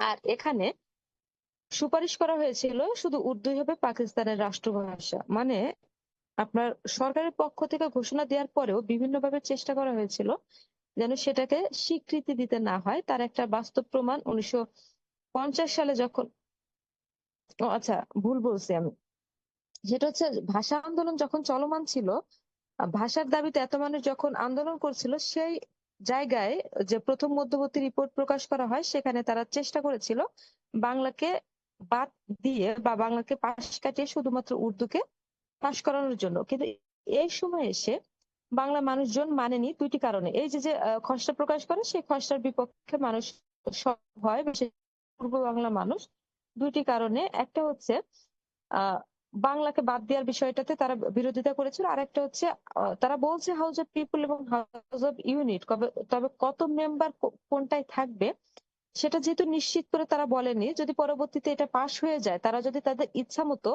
মেম্বার সিলেক্ট করে বা সদস্য নির্ধারণ করে, সেক্ষেত্রে পূর্ব বাংলার মানুষের কিছু করার থাকবে না। যেহেতু আপনার সদস্য নিয়ে একটা ধোঁয়াশা ছিল, তাই পূর্ব বাংলার মানুষ এই খসড়ার বিপক্ষে প্রতিবাদ জানিয়েছিল, যার কারণে এটি পাশ হয়নি। 1952 সালে এসে আপনার দ্বিতীয় খসড়া বা দ্বিতীয় রিপোর্ট যেটা, সেটা প্রকাশ করা হয়েছিল। দ্বিতীয় রিপোর্টে যেটা প্রকাশ করা হয়েছিল সেটা হচ্ছে আপনার দ্বিকক্ষ বিশিষ্ট আইনসভার কথা বলা হয়, যেখানে 400 জন মেম্বার থাকবে হচ্ছে আপনার নিম্নকক্ষ যেটা, সেখানে সমান সমান মেম্বারের কথা বলা হয়। মানে এখানে মেম্বার বা সদস্য সংখ্যা নিশ্চিত করা হলেও ভাষার বিষয়টিতে এখানে আসলে তেমন কোনো কিছু বলা হয়নি বা উল্লেখ করা হয়নি। বাংলা ভাষা আসলে স্বীকৃতি পাবে কি পাবে না সে বিষয়ে এখানে একটা 52 সাল পর্যন্ত এসে একটা ধোঁয়াশা রাখা হয়েছিল, যার কারণে এই বিষয়টাও পূর্ব বাংলার মানুষ মেনে নেয়নি। শেষত 1953 সালে তৃতীয় একটা খসড়া প্রকাশ করে মূলনীতি কমিটি, যেখানে বলা হয়েছিল যে দ্বিকক্ষ বিশিষ্ট আইনসভা হবে, উঁচু কক্ষ থাকবে, নিচু কক্ষ থাকবে। আহ নিচু কক্ষে মেম্বার বা সদস্য সমান সমান থাকবে, তবে উঁচু কক্ষে পূর্ব বাংলায় মেম্বার বা সদস্য একটু বেশি রাখা হয়েছিল। কেননা পূর্ব বাংলায় কিন্তু আপনার জনগণ পশ্চিম পাকিস্তান থেকে অনেকটা বেশি ছিল। সেটা বিবেচনা করে আহ, উঁচু কক্ষ যেটা হাউস অফ ইউনিট যেটা বলা হচ্ছে, সেখানে আসলে পূর্ব বাংলার মানুষের সংখ্যা একটু বেশি রাখা হয়েছিল। 300 আসনের কথা বলা হয়েছিল, যে হাউস অফ ইউনিটে 300 মেম্বার্স থাকবে, যেখানে 153 হচ্ছে থাকবে হচ্ছে আপনার পূর্ব বাংলা থেকে, আর বাদ বাকি থাকবে পশ্চিম পাকিস্তানের বিভিন্ন এলাকা থেকে। তার মধ্যে হচ্ছে পাঞ্জাব ছিল, বেলুচিস্তান ছিল, তারপরে নর্থ ওয়েস্ট ফ্রন্টিয়ার যেটাকে বলা হচ্ছে উত্তর পশ্চিম সীমান্তবর্তী এলাকা, যেটা হচ্ছে আপনার খাইবার পাখতুন যে এলাকা আছে ওখানে, সিন্ধু, পাঞ্জাব, বেলুচিস্তান, এই তিন ইউনিট। আর হচ্ছে আপনার খাইবার পাখতুন বা নর্থ ওয়েস্ট ফ্রন্টিয়ার, এটা ছিল আলাদা একটা ইউনিট। এই ইউনিট অনুযায়ী আবার সিট বা আসন এটা কিন্তু আলাদা করে দেওয়া হয়েছিল। সেখানে পাঞ্জাবের আসন বা সিট কম দেওয়া হয়েছিল, যার কারণে তৃতীয় যে খসড়া রিপোর্ট প্রকাশ করা হয়েছিল, সেখানে পাঞ্জাবি যারা ছিলেন তারা আসলে প্রতিবাদ করেন, তারা আসন সংখ্যা তারা মেনে নিতে পারেননি। তবে তৃতীয় খসড়া যখন প্রকাশ করা হয়, তখন কিন্তু বাঙালি এর বিরোধিতা করেনি, কেননা বাঙালিরা এ বিষয়ে একমত ছিল। কখনো বাঙালি কখনো পাঞ্জাবি এদের প্রতিবাদের মুখে পড়ে যখন কোনো খসড়াই আসলে চূড়ান্ত হতে পারে না, শেষমেশ যে 1955 সালে সরকার এই যে যে আপনার কনস্টিটিউট অ্যাসেম্বলি করেছিল, শুধুমাত্র যে মূলনীতি কমিটি সেটা কিন্তু না, কনস্টিটিউট অ্যাসেম্বলি বা মন্ত্রী পরিষদ যেটা বলা হচ্ছে সেটাকে বিলুপ্ত করে 1955 সালে।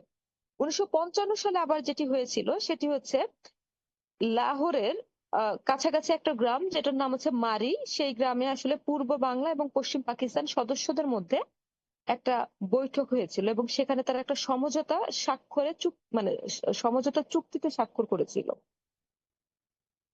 সেই সমঝোতার উপর ভিত্তি করে নতুন করে একটা কনস্টিটিউট অ্যাসেম্বলি তৈরি করা হয়েছিল 1955 সালে, যেখানে 40 জন সদস্য ছিল হচ্ছে পূর্ব বাংলার এবং 40 জন সদস্য ছিল হচ্ছে পশ্চিম পাকিস্তানের। মোট 80 জন সদস্যকে কেন্দ্র করে এই কনস্টিটিউট অ্যাসেম্বলি তৈরি করা হয় এবং তারা যখন 5টি দফার একটা চুক্তিতে একমত হতে পেরেছিল, তারই পরিপ্রেক্ষিতে 1956 সালে এই সংবিধান পাশ হয়েছিল। 1956 সালের 23শে মার্চ পাকিস্তানের সংবিধান কার্যকর হয়েছিল। বুঝতে পেরেছেন এতক্ষণ পর্যন্ত?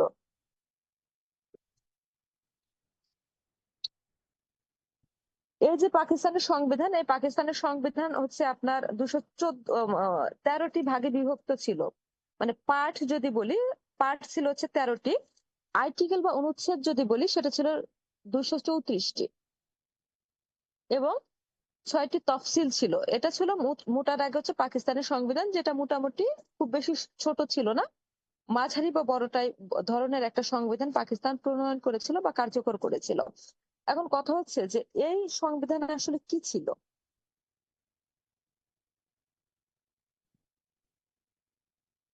প্রথম যে বিষয়টি এখানে রাখার চেষ্টা করা হয় সেটা হচ্ছে আপনার ইসলামিক রিপাবলিক অফ পাকিস্তান। বলেন তার মানে কি?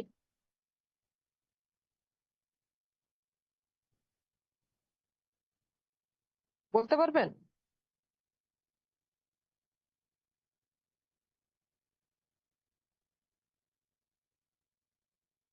বলতে পারবেন? পাকিস্তানের সংবিধানে প্রথম যে বিষয়টি রাখা হয়েছিল সেখানে বলা হয়েছিল পাকিস্তান হবে ইসলামিক রিপাবলিক বা ইসলামিক রিপাবলিক অফ পাকিস্তান। এটা হবে আপনার ইসলামিক প্রজাতন্ত্র। এবং সংবিধানে যে প্রস্তাবনা ছিল সেই প্রস্তাবনা শুরু হয় আল্লাহ নামে, এবং এখানে যেটা বলা হয় সেটা হচ্ছে আপনার জাতীয় পরিষদ এবং প্রাদেশিক পরিষদের যে সদস্য থাকবে সে সদস্যদের কর্তৃক রাষ্ট্রপতি নির্বাচিত হবে। আচ্ছা, যাই হোক, তবে এখানে যেটা বলার চেষ্টা করা হয়েছে সেটা হচ্ছে পাকিস্তান হবে ইসলামিক প্রজাতন্ত্র। তারপর এখানে যেটা বলা হয়েছিল যে পাকিস্তানি যে সংবিধান এটা কিন্তু একটা বড় সংবিধান, এবং এখানে যে বিষয়টা বলা হয় যে আপনার কেন্দ্র সরকারের ক্ষমতার বিষয়টি বা যেটাকে বলা হচ্ছে প্রজাতন্ত্রের যে বিষয়গুলো থাকে সেটা কিভাবে বিন্যস্ত হয়েছিল। একটা রাষ্ট্রের অভ্যন্তরে কিন্তু একাধিক বিষয় থাকে।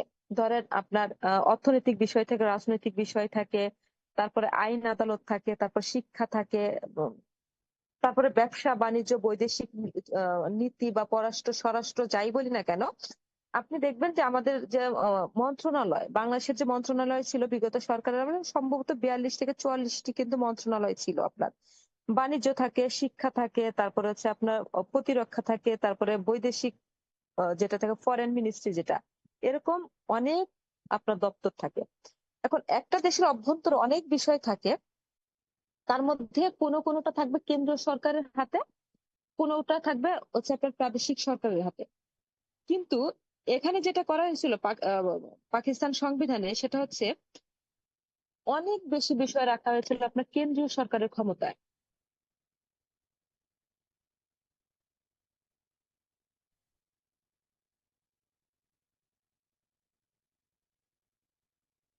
হ্যাঁ, হ্যালো।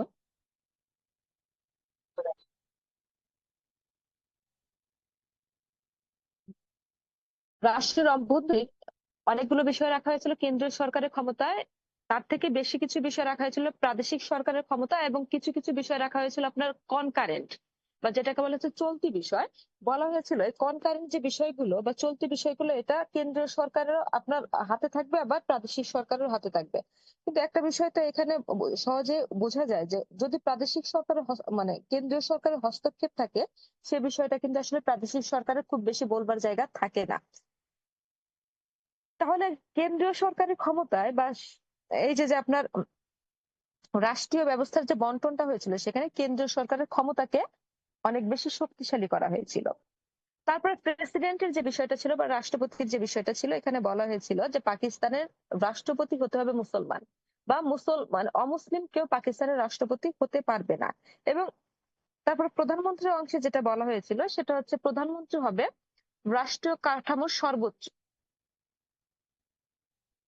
সর্বোচ্চ ব্যক্তি, এবং রাষ্ট্রপতি যিনি থাকবেন তিনি থাকবেন নামে মাত্র রাষ্ট্রপ্রধান। তারপর এখানে ভাষার যে বিষয়টা, সেখানে বলা হয়েছিল ভাষা বাংলা এবং উর্দুকে পাকিস্তানের রাষ্ট্রভাষার মর্যাদা দেওয়া হয়। তারপর এখানে আরেকটা কথা বলা হয় প্রাদেশিক স্বায়ত্তশাসন। কিন্তু যদি আমি দ্বিতীয় যে বিষয়টা দেখি, আপনার কেন্দ্রীয় সরকারের হাতে এত বেশি ক্ষমতা রাখা, তারপরে আবার বলা হয় যে প্রাদেশিক স্বায়ত্তশাসন, ওই বিষয়টি আসলে কিছুটা হলেও কন্ট্রাডিক্ট করে বা হচ্ছে সংজ্ঞা, যেটাকে বলা হচ্ছে সাংঘর্ষিক। যদি কেন্দ্রীয় সরকার এতগুলো বিষয় দেখে, যেখানে ডিফেন্স দেখবে, ফরেন অ্যাফেয়ার্স দেখবে, কারেন্সি দেখবে, মানে মূল মূল যে বিষয়গুলো থাকবে, প্রতিরক্ষা ব্যবস্থা কেন্দ্রীয় সরকারের হাতে থাকবে, অর্থ ব্যবস্থা থাকবে, তারপর হচ্ছে আপনার বৈদেশিক বাণিজ্য থাকবে বা বৈদেশিক চুক্তি থাকবে, এরকম একাধিক বিষয় যদি আসলে মানে অর্থ সমন্বিত বিষয়গুলো বা সম্পর্কিত বিষয়গুলো যদি আসলে কেন্দ্রীয় সরকারের হাতে থাকে, সেখানে প্রাদেশিক সরকারের স্বায়ত্তশাসন যেটা, সেটা কিন্তু বলবৎ থাকে না। তার মানে এই জায়গাটা একটু সাংঘর্ষিক হয়ে যায় যে প্রাদেশিক সরকারের স্বায়ত্তশাসনের কথা এখানে বলা হয়। এখানে আবার যেটা বলা হয়েছে আইনের কথা যেটা বলা হয়েছে, যে প্রথমে ইসলামিক রিপাবলিক বলা হয় এবং পরবর্তী এক জায়গায় বলা হয়েছিল পাকিস্তান কুরআন এবং সুন্নাহর ভিত্তিতে পরিচালিত হবে। কুরআন এবং সুন্নাহ পরিপন্থী এমন কোন আইন বা এমন কোন কাজ পাকিস্তানে করা যাবে না। তারপর এখানে বলা হচ্ছে আপনার বিচার বিভাগের স্বাধীনতার কথা। অধিকাংশ আপনার যদি গণতান্ত্রিক দেশের কথা আপনি চিন্তা করেন, গণতান্ত্রিক দেশে কিন্তু এইটা অনেক বেশি দেখা যায় যে বিচার বিভাগের স্বাধীনতা। কিন্তু যদিও একটা সংবিধান বলা হয়, কিন্তু আমরা সবসময় নির্বাহী বিভাগের একটা হস্তক্ষেপ দেখি বিচার বিভাগের উপরে।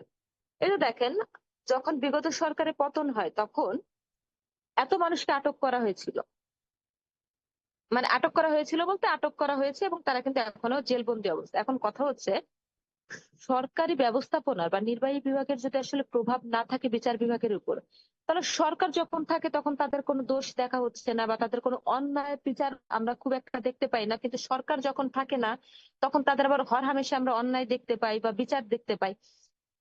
যদি বিষয়টা এরকম বা সিস্টেমটা যদি এরকম চলে, তাহলে কিন্তু আমরা বিচার বিভাগের স্বাধীনতা কার্যত দেখতে পারি না। সেখানে কিন্তু নির্বাহী বিভাগের বড় এক ধরনের প্রভাব আমরা দেখতে পারি। নির্বাহী বিভাগ কোনটা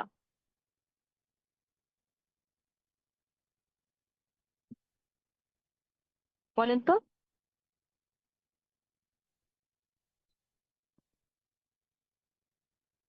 সরকার এবং সরকারের যে মন্ত্রী পরিষদ যেটা, সেটা আসলে নির্বাহী বিভাগ বলা হয়।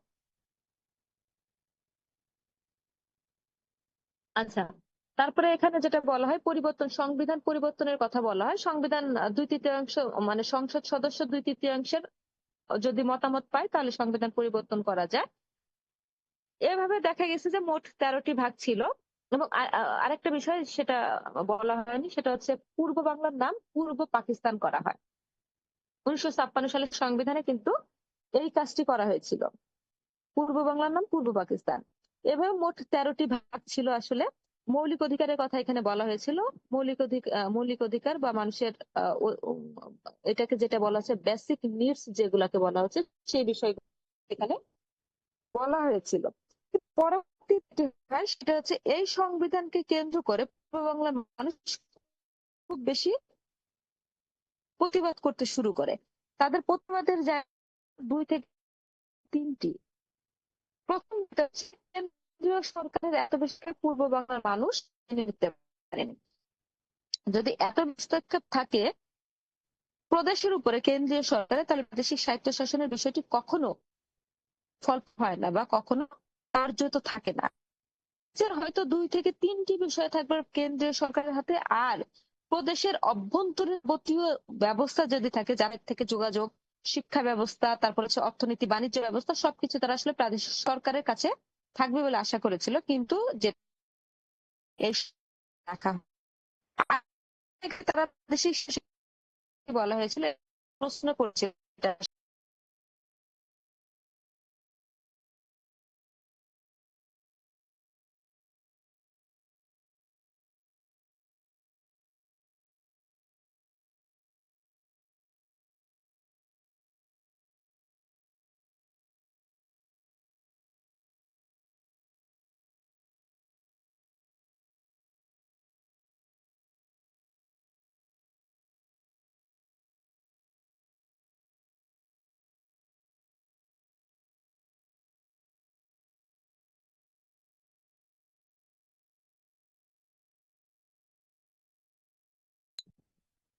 যাচ্ছে, এখন যাচ্ছে।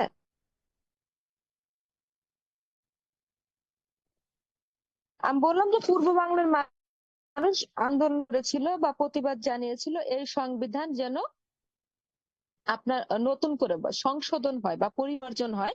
বিশেষ করে তারা কেন্দ্রীয় সরকারের হাতে এতগুলো বিষয় তাদের পছন্দের ছিল না, বা তারা এটা আশাও করেনি।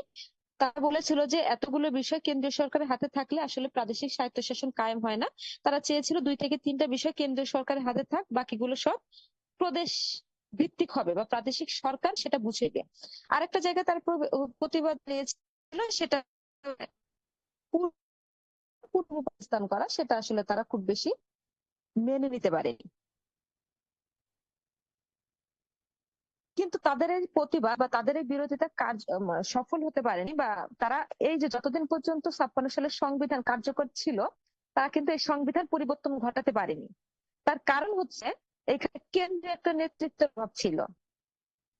হোসেন শহীদ সোহরাওয়ার্দী এবং শেরে বাংলা একে ফজলুল হক, তারা পূর্ব বাংলার খুব বলিষ্ঠ নেতা ছিলেন ওই মুহূর্তে, বা খুব অভিজ্ঞতা ছিলেন, কিন্তু তাদের মধ্যে রাজনৈতিক মতাদর্শগত ভিন্নতা ছিল। তার কারণ হচ্ছে তারা কেউই এই আন্দোলনের সাথে যুক্ত হতে পারেনি, বা কেউই এই আন্দোলনকে তারা এগিয়ে নিয়ে যায়নি, যার কারণে মানুষ বা সাধারণ জন যত করুক না সে পর্যন্ত যায় বা সেখানে করেনি। তবে যে এই ছিল না।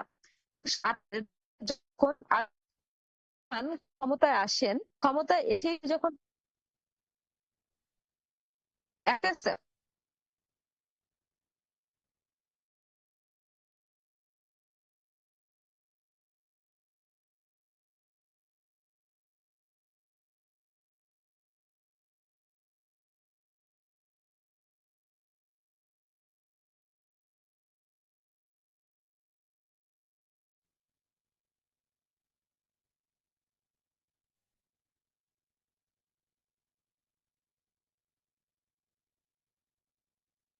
শুনতে পাচ্ছেন?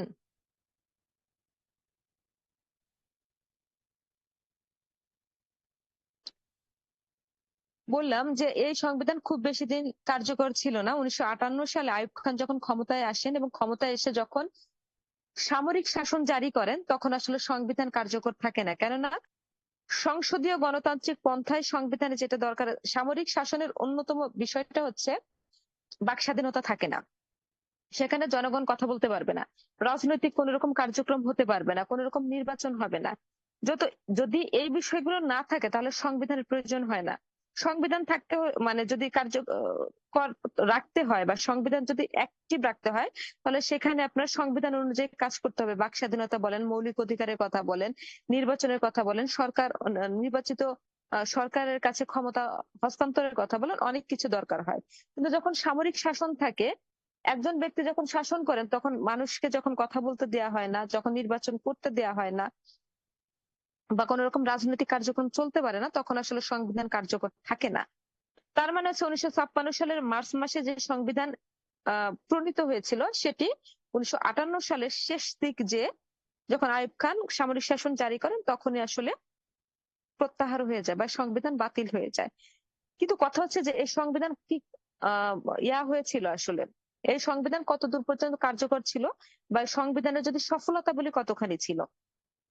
বলা হয়ে থাকে যে এই সংবিধান সফল হওয়ার মতো সময় পায়নি, কেননা এই সংবিধান পাশ হওয়ার পরে কোনো নির্বাচনই হয় নাই। যদি নির্বাচন না হয় তাহলে সংবিধানের কার্যকারিতা বোঝা যায় না।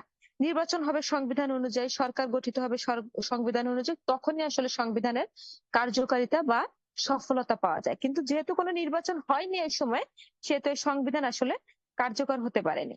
আর এই সংবিধান প্রণয়ন হওয়ার পর থেকে পাকিস্তানে আপনার এত পরিমাণ ক্ষমতার রদবদল ঘটেছিল যে কোন সরকার এসে এই সংবিধান অনুযায়ী কাজ করতে পারেনি। যার কারণে বলা হয়ে থাকে এই সংবিধান একদিকে সফল হতে পারেনি কারণ নির্বাচন হয়নি, আর অন্যদিকে সফল হতে পারেনি কেননা পর্যাপ্ত সময় পায়নি এই সংবিধান সফল হওয়ার মতো। যেহেতু সময় পাইনি তাই এই সংবিধানের আসলে সফলতা আমরা দেখতে পাই না। কিন্তু যদি বলি যে এখানে পূর্ব বাংলার মানুষের আশার প্রতিফলন হয়েছিল কিনা বা পূর্ব বাংলার মানুষের পক্ষে এই সংবিধান কথা বলেছে কিনা, তাহলে এক বাক্যে বলা যাবে না, এই সংবিধান আসলে পূর্ব বাংলার মানুষের আশার প্রতিফলন ঘটাতে পারেনি। বরঞ্চ পূর্ব বাংলার মানুষকে কোণঠাসা করার জন্য কেন্দ্রীয় সরকারের হস্তক্ষেপ রাখা হয়েছিল অনেক বেশি।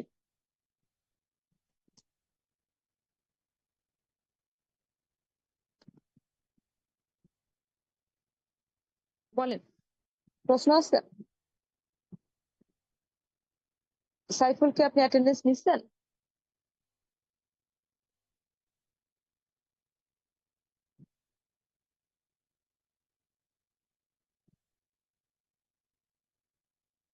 উপস্থিতি রাখছেন?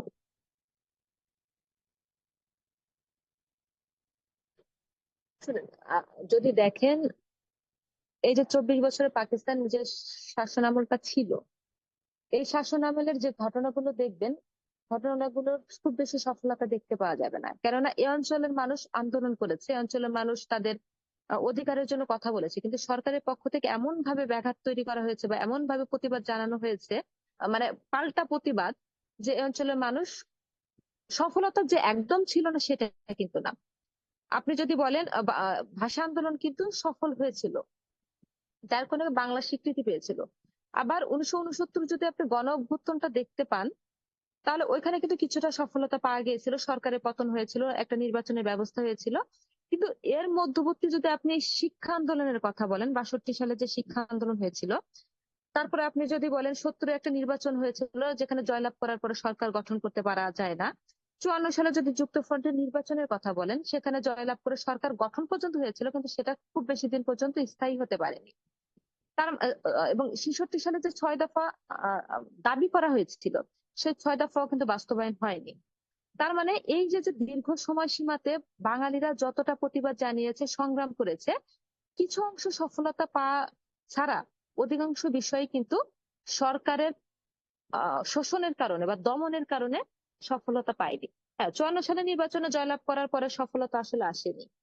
56 সালের যে সংবিধান, এতদিনকার পূর্ব বাংলার মানুষের যে চাহিদা ছিল বা চাওয়া ছিল একটা সংবিধান কার্যকর হোক, সেই সংবিধান কার্যকর হলো কিন্তু পূর্ব বাংলার মানুষ সেখানে আশা পায়নি বা সেখানে সফলতা পায়নি। ঠিক আছে, সেটাও কিন্তু পূর্ব বাংলার মানুষের জন্য একটা বড় ধাক্কার জায়গা ছিল।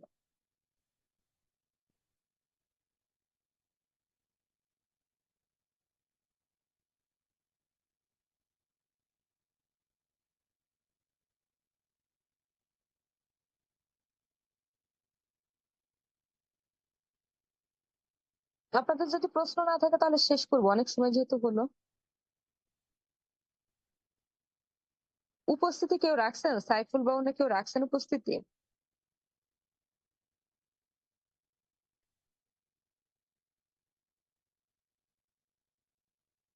হ্যাঁ, প্রেজেন্ট নিছি ম্যাম। আচ্ছা, ঠিক আছে, তাহলে আজকে শেষ করি, ভালো থাকেন। এরপরে হয়তো অফলাইনে মানে বা সরাসরি ক্লাস দেখা হবে। Okay ma'am. ঠিক আছে, ভালো থাকবেন, দেখা হবে।